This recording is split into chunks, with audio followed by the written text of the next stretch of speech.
Bom, saudações a todas, saudações a todos. Espero que estejam bem aí do outro lado. Quero dizer que é um prazer bastante grande poder participar desse terceiro simpósio brasileiro, Governança e Desenvolvimento Sustentável, qual traz uma programação rica, com temas bastante interessantes, com debates importantes para a nossa sociedade hoje. Eu sou o professor Rafael Alves Orsi, professor associado da Unesp, da Faculdade de Ciências e Letras do campus de Araraquara, no Departamento de Ciências Sociais, e também do programa de pós-graduação em Ciências Sociais, aqui também na FCL, em Araraquara, na Unesp de Araraquara. Então, é um prazer grande poder participar desse evento e agradeço o convite que me foi feito pela comissão organizadora para conversar com vocês aqui nesses 20 minutos, meia hora, trazendo algumas reflexões para que a gente possa, de alguma maneira, refletir juntos e pensar algumas questões importantes e sensíveis do nosso tempo. O tema que eu trago para vocês, eu vou compartilhar uma tela aqui e a gente vai conversando sobre ele, né? Eu vou compartilhar com vocês. Eu acho que foi o compartilhamento. Deixa eu só ver como que a gente faz isso agora. A tela está aí compartilhada, então, com vocês. Deixa a tela cheia. E é isso. Então, nós temos como um tema, né, da nossa conversa, um tema central, a mudança para ficar igual. A resiliência que não queremos para a sustentabilidade urbana. Obviamente que a discussão sobre resiliência ela é profunda, importante, e é claro que o título dessa fala é para fazer uma provocação mesmo, né? Que resiliência que não queremos o que pressupõe que há uma resiliência que nós queremos, né? Então, o tema traz aí esse pano de fundo provocativo para a gente falar um pouco realmente da sustentabilidade. E de saída, eu coloco uma frase que é bastante interessante de Giuseppe de Lampedusa, né? Um clássico, literatura italiana, Il Gattopardo, e ele diz o seguinte, né, uma passagem do livro, algo deve mudar para que tudo continue como está. Essa colocação dele é bastante interessante, né, no contexto que ele escreve, obviamente, mas que a gente pode transpor para algumas outras situações. Ora, diante de desafios que exigem mudanças, é claro que nós precisamos pensar em que caminho seguir, para onde nós vamos, quais mudanças nós vamos fazer. Mas, de fundo, né, uma pergunta anterior, de fato, como mudar, é mudar para quê? Nós vamos mudar para que caminho nós vamos seguir, né, para onde a gente quer caminhar, de fato, para onde nós levamos a nossa mudança. E aí, quando ele fala que algo deve mudar para que tudo continue como está, obviamente que é um novo contexto, nós precisamos mudar para que nada mude, né? Porque se a gente não fizer as transformações necessárias, o contexto muda.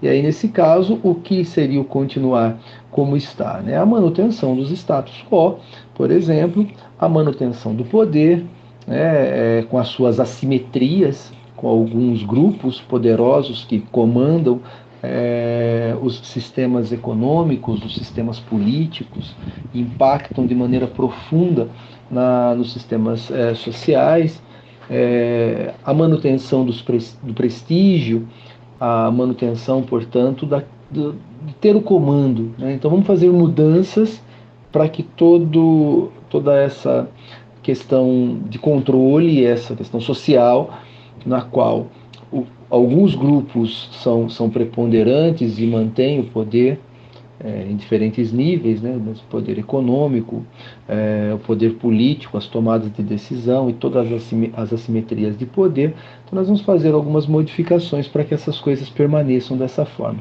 Ora, quando a gente começa a pensar sobre isso, e nos desafios que nós enfrentamos no mundo contemporâneo, desafios de cunho ambiental, desafios que eu prefiro falar socioambientais, quando nós falamos desses enfrentamentos,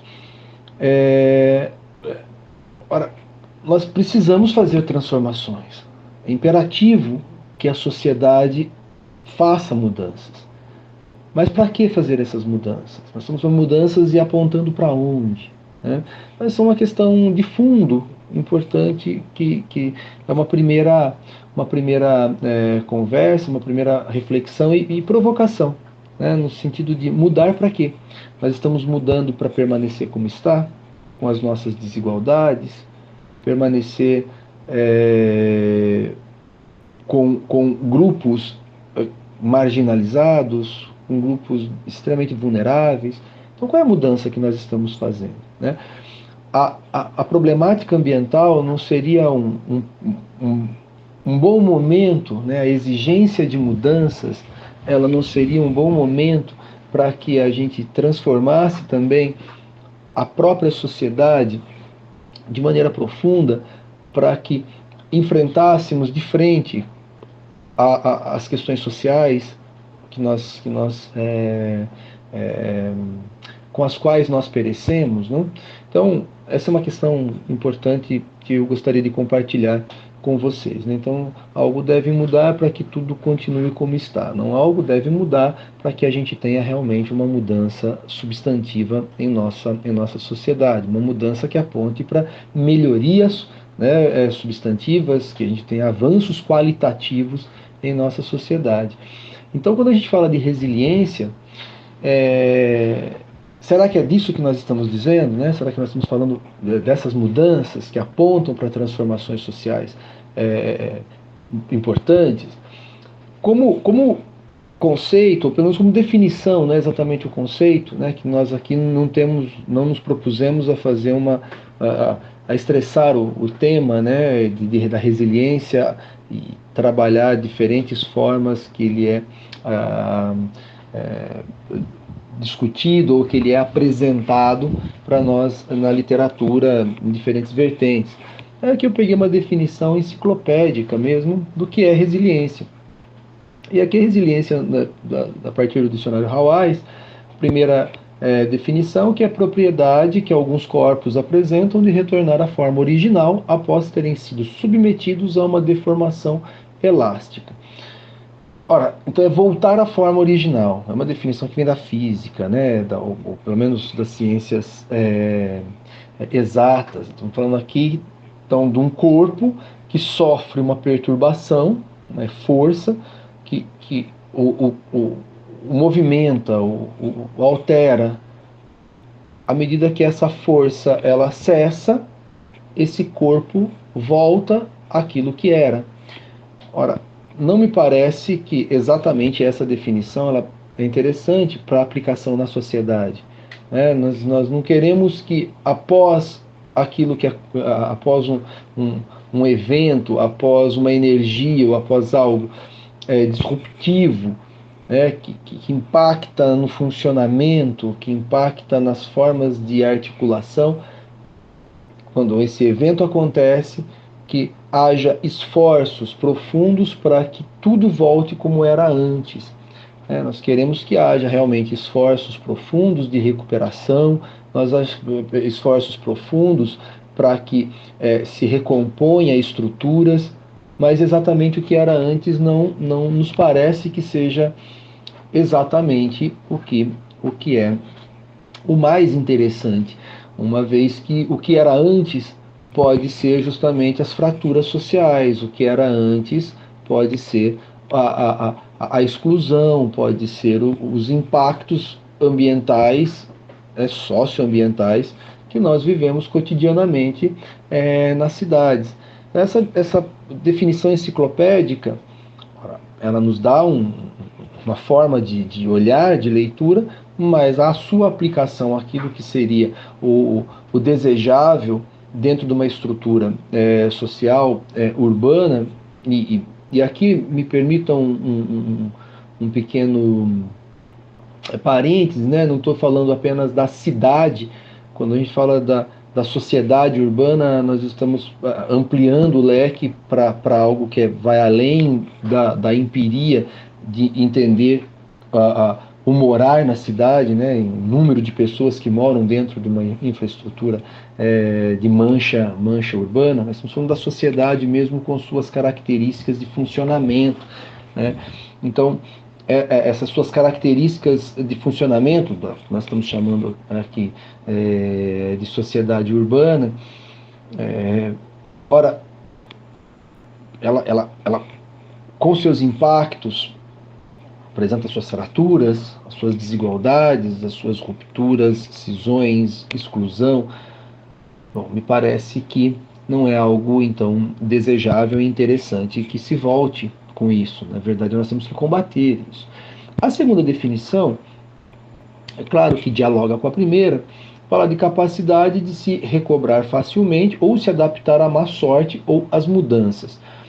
E aí ela não é exatamente uma definição, portanto, que vai dialogar lá com as ciências exatas, mas de alguma maneira traz a ideia de que há uma força que altera as dinâmicas colocadas, e a resiliência é você ter capacidade de que, uma vez cessada essas forças, que se volte o que era antes. Né? Então, recobrar facilmente, ou recobrar, às vezes não tão facilmente,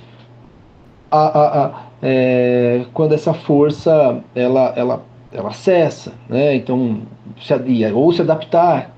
Né? Aí nós estamos falando de uma outra questão que nos parece um pouco mais interessante do ponto de vista de que alguns eventos ou algumas dinâmicas parecem já ter alterado de tal forma a maneira de organização da nossa sociedade que nós não vamos conseguir voltar o que era antes. Né? De toda maneira, essa ideia do olhar para o retrovisor, né? Isso incomoda um pouco, né? Voltar, de se adaptar, quando a má sorte ou as mudanças agem, ou as forças agem, você voltar. Então, se olhar para o retrovisor nos parece um pouco problemático, né? Para a gente poder pensar o desenvolvimento da cidade. Então, nessa segunda definição, que a gente trabalha muito mais com a ideia de adaptação, tem a ideia de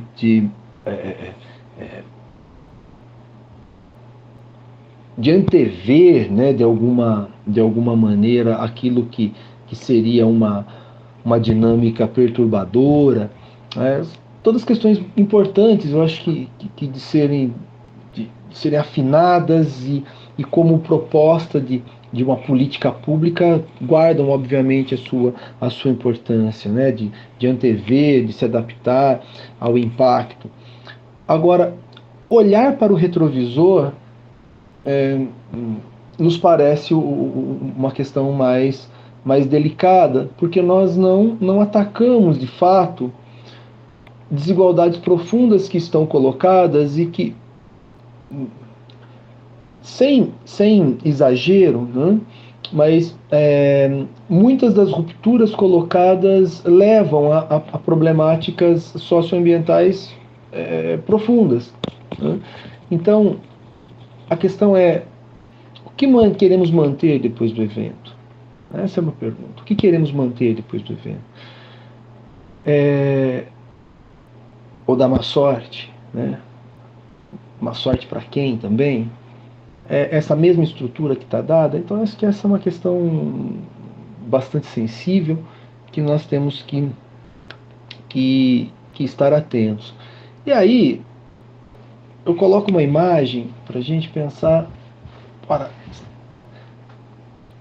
Isso é uma, isso são as nossas cidades, né? Todo mundo entra nas redes aí para ver notícias, né? Ler o seu jornal. O impresso hoje é bem menos, não, mas ler os seus jornais de maneira digital. A gente abre os nossos aplicativos, a gente vê isso cotidianamente, né? Problemas atmosféricos, problemas com lixo, saneamento básico, moradia, trânsito caótico com seus congestionamentos, falta de infraestrutura, mais uma vez, né, de saneamento básico, incluindo a drenagem urbana, lixo nas nossas praias, desastres, né, eventos extremos que provocam determinados desastres. Enfim, olhando para esse quadro, é muito claro que a cidade nos maltrata, né? O construto social que é a cidade, a sua infraestrutura, ela nos maltrata cotidianamente. E forma uma paisagem, se pegar esse mosaico que a gente projetou na tela para vocês, é um mosaico muito triste, né, das nossas cidades, e aqui mais especificamente estamos falando das cidades brasileiras. É essa cidade que a gente quer que volte, né? Então tem obviamente que não, né? Um evento extremo, um evento ou uma dinâmica de mudança em processo que exige transformações, só que não é uma transformação para permanecer como está ou como estava. Uma transformação que deve realmente abarcar uma mudança qualitativa e substantiva. Esse cenário, esse quadro que o mosaico apresenta é a tragédia, é a nossa tragédia urbana do cotidiano. Tragédia essa que é maior para uns do que para outros, né? Então, quando a gente observa um quadro de mudanças, obviamente que, claramente, que importantes, né? Ora, nós temos que fazer políticas públicas que apontem para uma direção da vida urbana que ela possa ter mais qualidade, maior qualidade de vida. E aí, sobre isso, sempre me vem algumas características de uma cidade pensada para as pessoas, né? Uma cidade que tem sua dimensão humana aflorada, uma dimensão humana que possa é, melhorar a nossa existência na cidade, a nossa qualidade de vida cotidiana, né? E aí tem um livro bastante interessante, né, que é do Yangel, um arquiteto urbanista também bastante conhecido, que ele fala de uma cidade para as pessoas, uma cidade para proporcionar qualidade de vida, ela tem algumas características, né? E aí ele aponta 4 características fundamentais que uma cidade tem que ter, pensando nas pessoas, pensando em qualidade de vida na cidade. Elas têm que ser vivas. E vivas porque as pessoas têm que estar na rua, elas têm que estar se movimentando, ela tem que ocupar os espaços públicos, ela tem que ocupar a cidade, é uma cidade viva. Ela tem que ser uma cidade segura. Segura ao mesmo tempo, quando a gente fala em segurança no Brasil, né, a gente imediatamente pensa na violência que é as nossas ruas, no sentido de roubos, furtos, coações, né? Ora, essa é uma segurança fundamental, né? Não temos dúvida em relação a isso. Ela tem que ser segura nesse sentido. Ela tem que ser segura também para quem caminha, né? Então, uma cidade no qual os carros respeitem pedestre, por exemplo, né? Então, né, uma segurança apenas no sentido da violência material, no sentido do roubo, né, do furto, alguma coisa vinculado a isso, ou outras violências que a gente sofre cotidianamente. Nós estamos falando de trânsito também, ele tem que ser seguro para ela ser convidativa para as pessoas estarem nesses espaços. Mas ela tem que ser sustentável, né?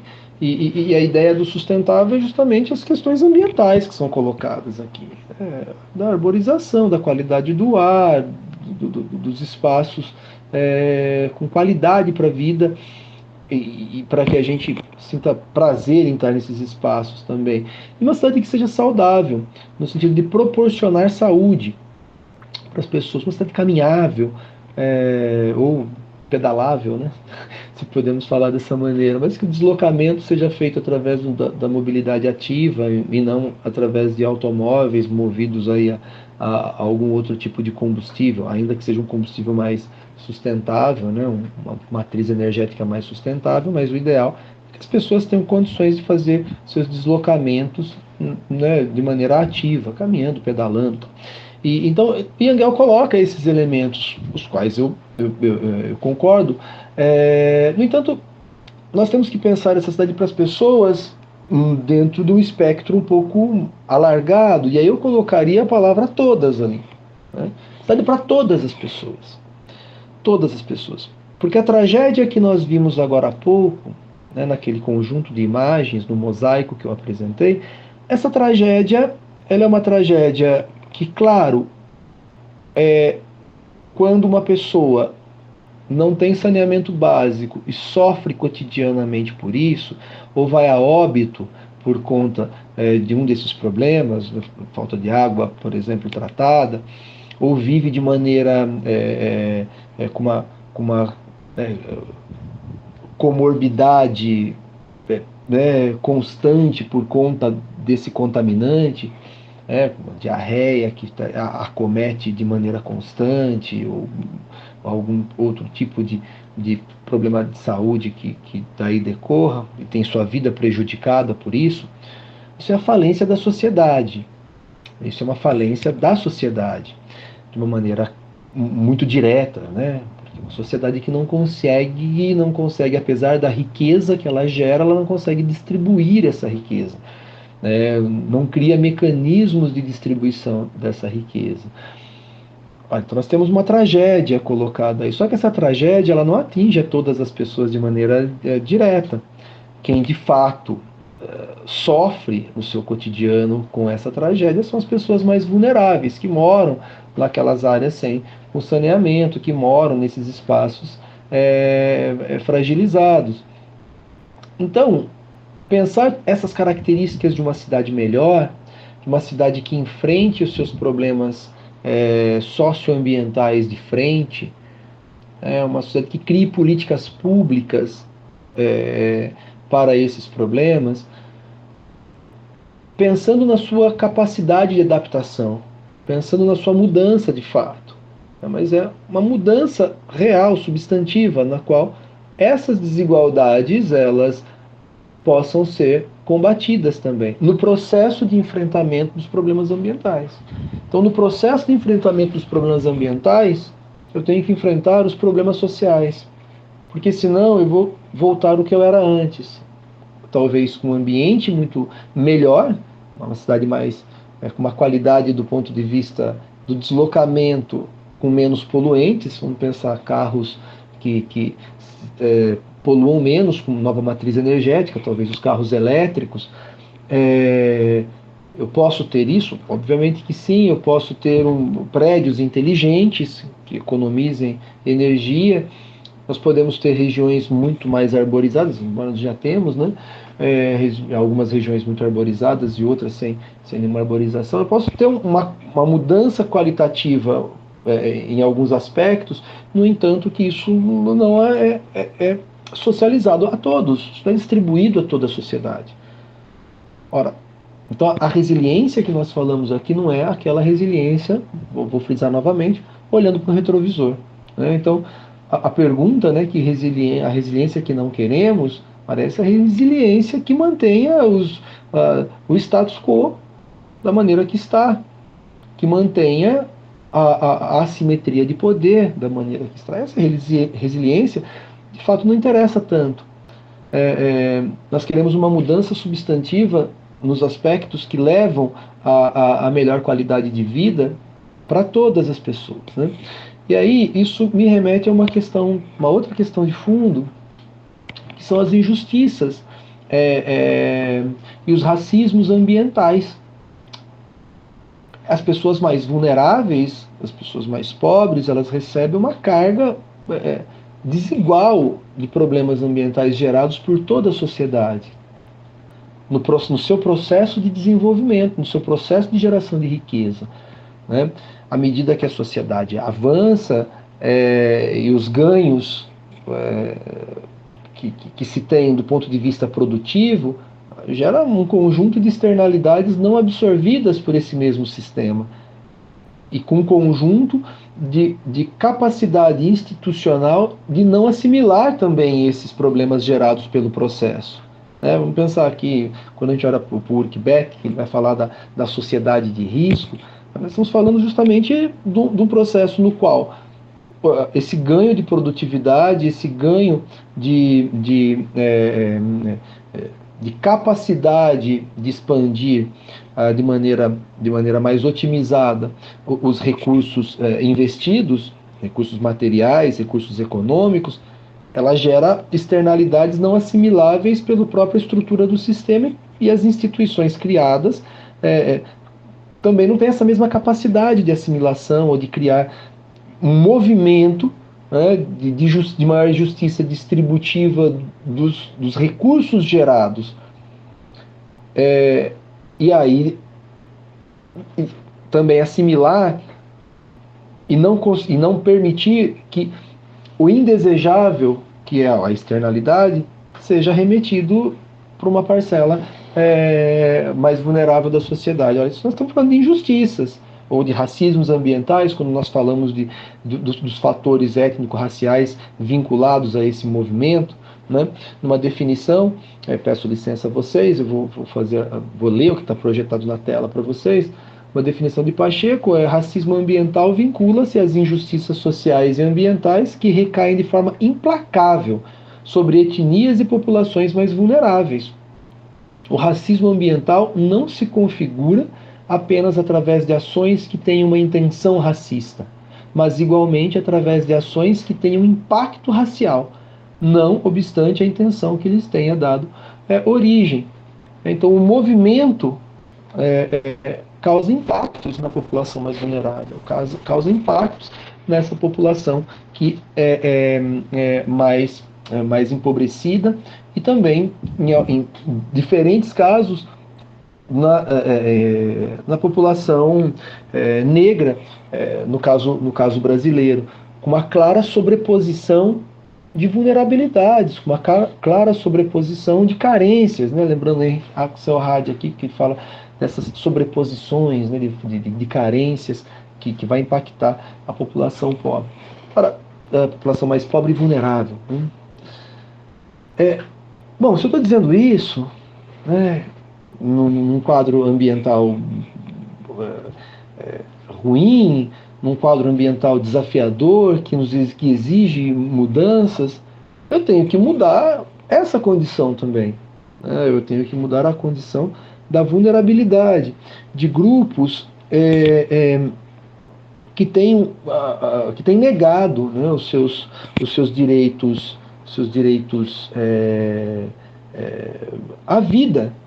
Tem uma vida prejudicada e tem negado esses seus direitos à vida. De certa maneira, tem negado seus direitos civis, são negados seus direitos políticos, são negados seus direitos sociais, todos eles previstos na nossa própria legislação, quando um conjunto de direitos não são respeitados, do saneamento, por exemplo, da moradia, por exemplo, não são respeitados esses seus direitos, né? Então, essa negação da vida, nesse caso, quando a gente remete às estruturas das cidades, como uma negação da própria cidade, da sua vida na cidade, uma negação de viver nesses espaços, uma negação ao direito, né, à cidade também. Então, esse conjunto de injustiças de várias ordens, nós temos que tratar sobre eles, né? E aí, ao falar da resiliência, se eu olho para o estado anterior à perturbação e quero voltar ao estado anterior da perturbação, ela não nos interessa. Nós queremos uma ruptura, né, nesse processo. Então nós queremos uma resiliência que seja transformadora, né, que tenha uma transformação substantiva nas estruturas socioespaciais. aquela resiliência que as modificações estruturais, que as modificações elas sejam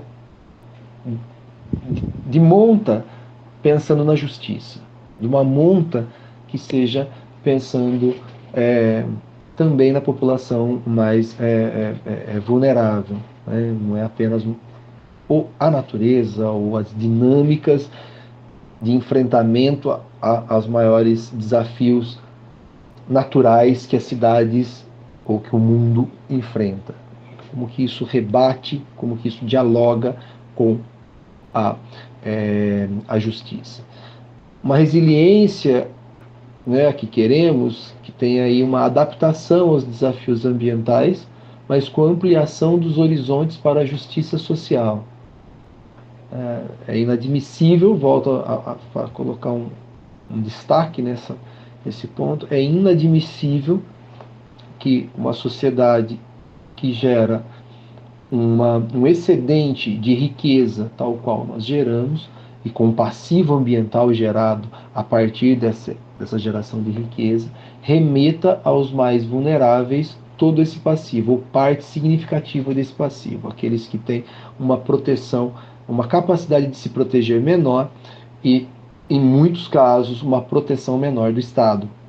Então, uma adaptação aos desafios ambientais, ela deve, para ser justa, ela deve apontar para uma ampliação dos horizontes das possibilidades sociais de mudança e de melhorias substantivas. Uma resiliência, ou a resiliência que queremos, ela tem que trazer um pensamento novo, né, que compreenda a urgência de um novo mundo, de um novo mundo que se volte para a qualidade de vida, mas que se volte para as pessoas, para todas as pessoas. Se aqueles 4 pontos que a gente apresentou há pouco, com base em Engel, eu acho importante, eles são os suficientes, é uma outra discussão, mas nós temos que pensar que o nosso pensamento sobre esse mundo que nós estamos construindo a partir dos desafios que são colocados, ele tem que ser forjado num novo pensamento em relação às assimetrias de poder. Nós temos que pensar num mundo mais justo, inclusivo, mais sensível. E aí, entrando no último ponto, resilientes, né, ser resilientes, nós temos que pensar não como sobrevivência, né, fazer as modificações para a gente sobreviver. Mas a resiliência, ela deve ser vista como um esforço genuíno de realização da nossa humanidade. Se a gente não conseguir mudar o nosso pensamento para que a resiliência seja entendida como esforço de realização da nossa humanidade, nós não estamos fazendo, ou não estamos trilhando o caminho correto. Então, para além de abandonar o olhar pelo retrovisor, né, talvez entendendo como um retrodesenvolvimento, onde eu estou tentando me desenvolver com base naquilo que era antes, claramente não funcionou. Nós temos que pensar junto com isso uma mudança em nossa mentalidade, pensar esse mundo novo com um novo pensamento. Essa é a nossa urgência. Nós temos que nos realizar enquanto seres humanos nesse mundo que a gente está criando. Então, a resiliência que nós não queremos é justamente aquela resiliência do voltar a ser como estava, né? Diante dos desafios, nós temos que aproveitar os desafios para a criação de algo novo, de uma nova adaptação, ou de novas estruturas mais sustentáveis do ponto de vista social, e claro, sustentáveis do ponto de vista ambiental. Então essas são algumas provocações que eu queria trazer para vocês. Se alguém quiser conversar, entrar em contato, tem meu e-mail na tela, né, e para vocês, e também nosso grupo de pesquisa, NEPDUA, que é o Núcleo de Estudos e Pesquisa sobre Desenvolvimento Urbano e Ambiental. A gente são sempre bem-vindos aí para conversar conosco. Tá? Então é isso.